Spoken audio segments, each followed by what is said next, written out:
We're on this sheet called upper, lower, proper. Let me zoom in a bit. Let me put a column here.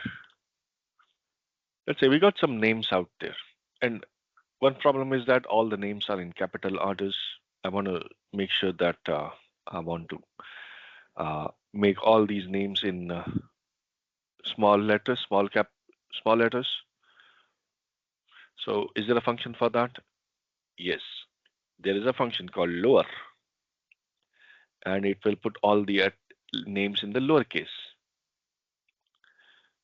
And you might say, okay, this is not better. Uppercase is not okay. Lowercase is also not okay. I want the sentence structure, like first letter of the first name to be capitalized, right? And that's a proper sentence structure. So is there a function? Yes, there's a function for that, equal proper. And I select it, press enter. Here we go. And now we have all the names in the proper order, all of them. And over here we have names in the small letters. Can we make it uppercase? Yes, we can. You might have already guessed there's a function called upper. And here we go.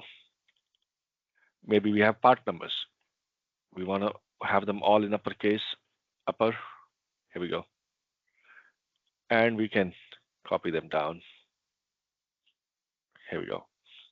So quite a useful functions, upper, lower, and proper. These are basically data cleaning functions, can be used to clean up the data. Very powerful at times, very, very helpful.